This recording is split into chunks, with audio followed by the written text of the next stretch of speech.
Welcome to the deep dive. Today, we're plunging into something I think a lot of creatives, especially authors, will really connect with. Oh, Tiff. That feeling when you pour absolutely everything into a book, you hit publish, and then just silence, crickets. Yeah, that awful silence. Author KJ, she puts it so well, calls it that painful moment when your passion slams into the brick wall of the market. It's such a visceral image, isn't it? Yeah. And that's exactly what we're digging into today. How KJ, with her upcoming book, Why Is Nobody Buying My Book? Insights and Solutions, offers, well, a kind of roadmap through that very struggle. Okay. We're looking at insights from a review over at Book Life, her own stuff on Kay's Odyssey, and interviews she's done. And you know, this isn't just for authors, right? It feels relevant for anyone, really, who makes something and tries to get it out there. Absolutely. What I find interesting is that her approach isn't just like another marketing manual. It feels deeper. It's about the human stuff underneath. Exactly. It's about connection, really, not just tactics. She's trying to get you to understand what really drives that connection and, leads to sustainable success. It's a total reframe. A reframe, I like that. Shifting how you see the whole process. Yeah, moving the idea of a book from just being a product you sell to something more like a profound experience for the author and the reader. And that's sort of foundational to her whole strategy. Okay, so let's get into KJ's own story then. Because her honesty about her struggles, that really sets the scene for everything else, doesn't it? It really does. It started with her first novel series, Diary of Cliches. What happened there? What made that experience so important for what came next? Well, Diary of Cliches was, deeply personal for her, almost like therapy on the page, a real process of self-discovery. Right. But what's cool is how it shifted. It started from her own life, her trials, her triumphs, and then evolved into something interactive for readers. She put so much in there about relationships, emotional stuff, growth. It became this really intimate thing. Sounds incredibly vulnerable. But she talks openly in the new book, Why Is Nobody Buying My Book? About how that vulnerability kind of led her right into a big challenge, a very common one. Oh yeah, she's super honest about it.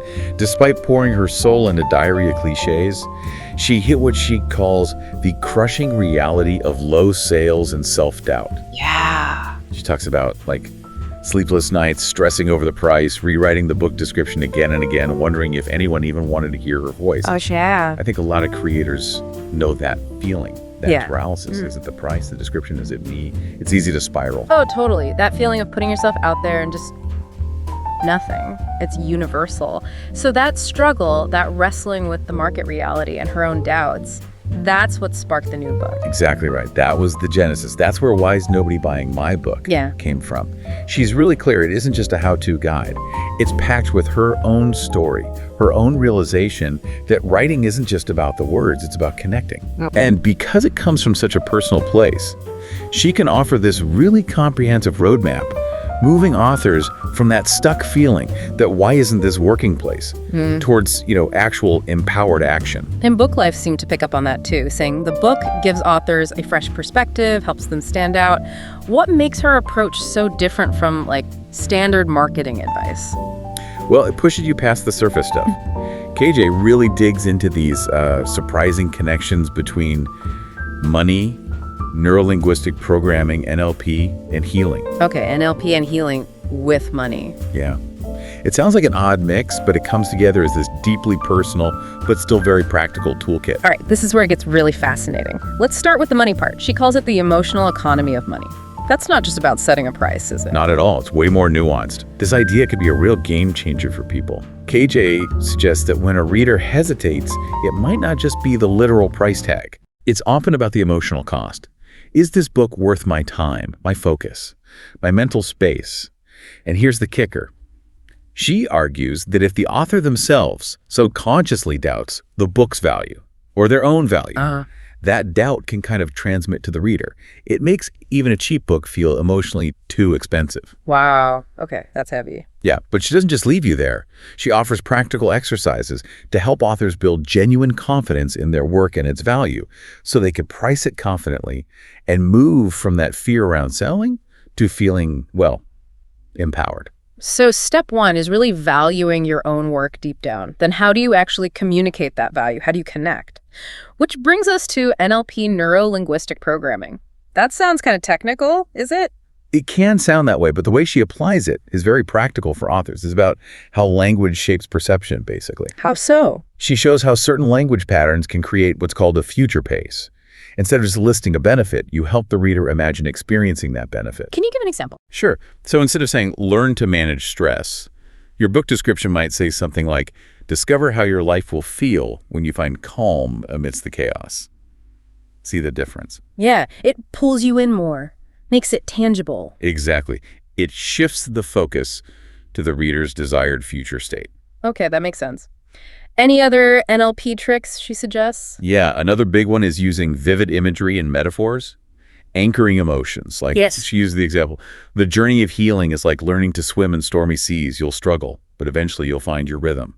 That creates a strong emotional resonance. Right. Paints a picture. And she also talks about mirroring your reader's language, using the actual words and phrases your target audience uses when they talk about their problems or their dreams. Why does that work? It creates this almost instant subconscious connection. It makes the reader feel like, wow, this person gets me. This book was written for me. That's pretty powerful stuff. Okay, and then there's the third pillar, healing through storytelling. This sounds even more personal. How does writing as therapy connect to, actually selling books? This is really the heart of it, I think. KJ believes that the act of writing itself, especially when you lean into vulnerability, can be incredibly healing for the author.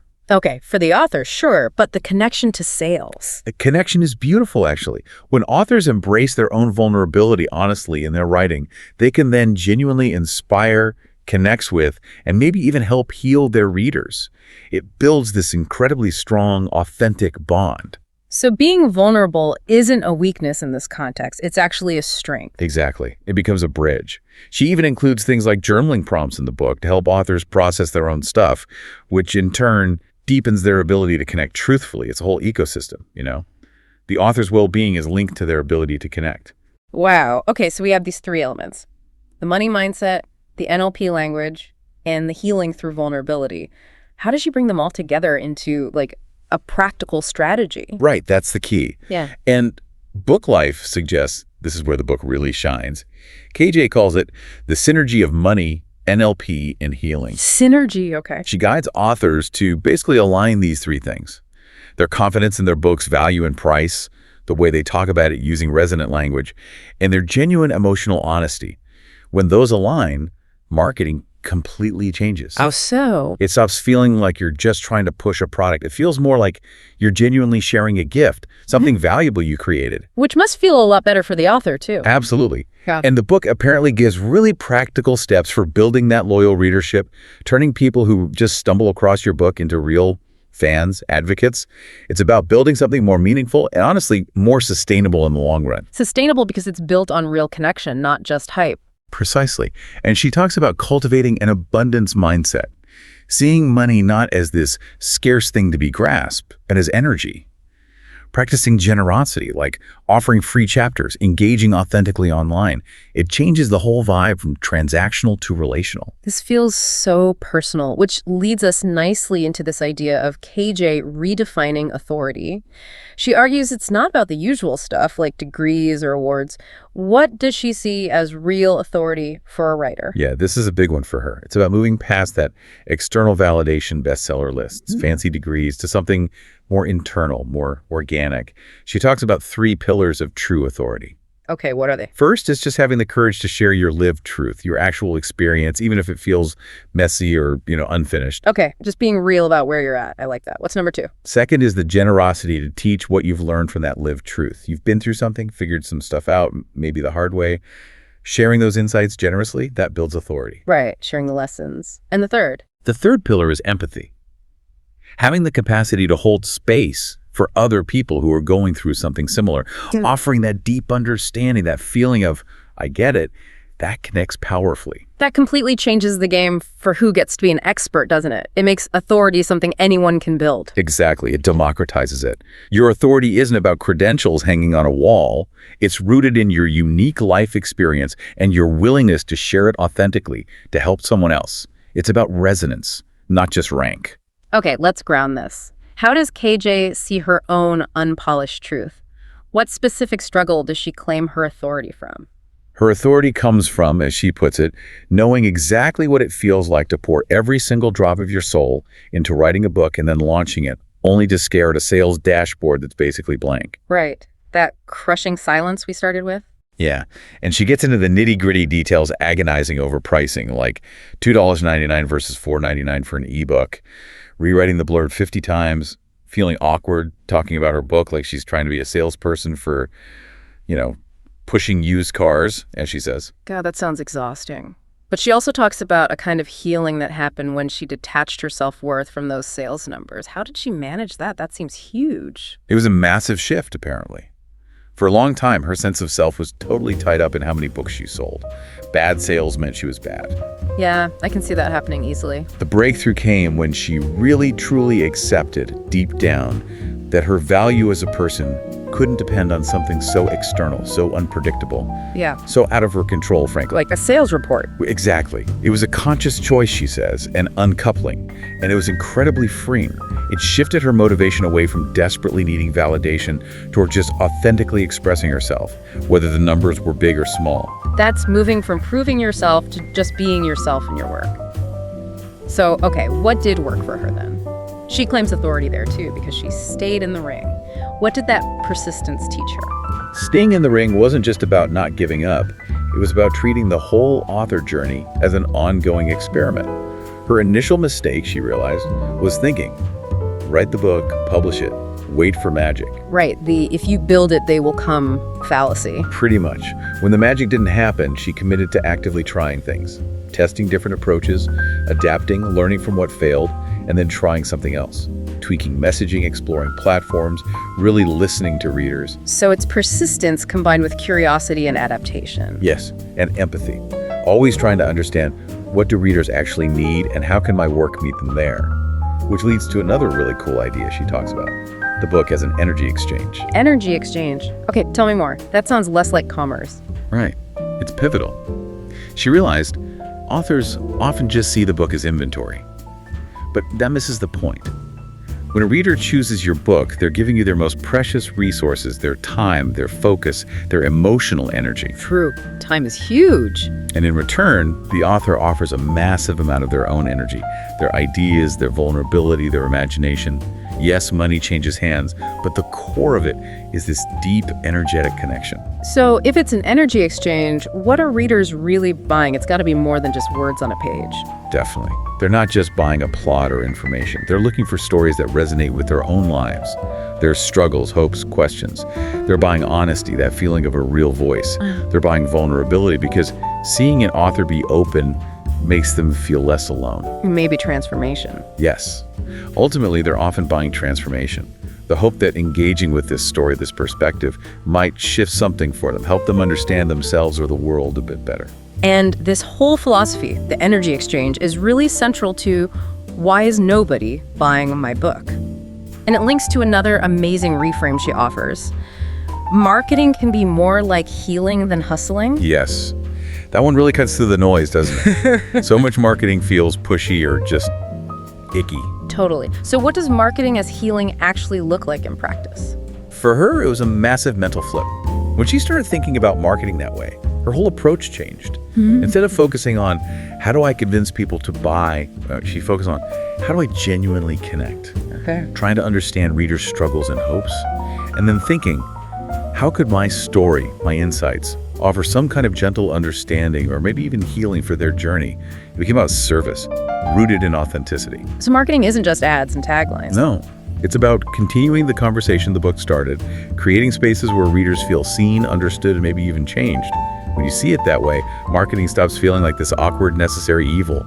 It feels like a natural extension of why you wrote the book in the first place. Okay, so wrapping this deep dive up, it really sounds like KJ's book, Why Is Nobody Buying My Book, offers this really significant shift in perspective for anyone putting creative work out there. That's it for too. It moves you past just thinking about sales numbers towards genuine connection, seeing your work as less of a product, more of a gift you're offering. Yeah, exactly. And for indie authors feeling that frustration, that silence we talked about, This sounds like it could be genuinely transformative, not just changing sales maybe, but changing their whole relationship with writing and reaching readers. And the Book Life Review seemed to agree, calling it a comprehensive guide with practical solutions that really gets the anxieties authors face. Right, and they noted her production quality was strong too. Good cover, great design, editing, marketing copy. It shows she, walks the walk. So who is this really for? Well, obviously indie authors wanting to sell more books, but also any writer seeking that deeper connection with readers. And honestly, anyone wrestling with creative self-doubt or that fear of rejection. It's this blend of personal and practical. And for you listening, KJ does offer some clear steps. Look at your messaging again. Really understand your audience, not just who they are, but what they feel. Build authentic connections. And crucially, celebrate the small wins. Focus on progress, not perfection. Good advice. And you can follow her ongoing journey on her blog, Kay's Odyssey. And she even has a children's series, The Adventures of Solly the Rescue Pup. She's clearly still sharing her authentic self. Which leaves us with maybe a final thought to chew on. What if the real measure of your book's success isn't just the sales chart? What if it's also about the connections you build, the growth you experience yourself as a creative, the actual impact you have when you manage to share your unique gift? Powerful question. Makes you think differently about the whole endeavor. Yeah, it encourages you maybe to reflect on your own journey. How could embracing this kind of abundance mindset, these insights, both the strategic stuff and the emotional stuff, how could that unlock new possibilities for you and your work? Because, as KJ seems to be saying, your words deserve to be read. Your unique view, born from your life, deserves to be heard. And you, just as you are, with your beautifully unpolished truth, you deserve to trust that your voice matters, because it really, really does. Your journey is your authority. Own it.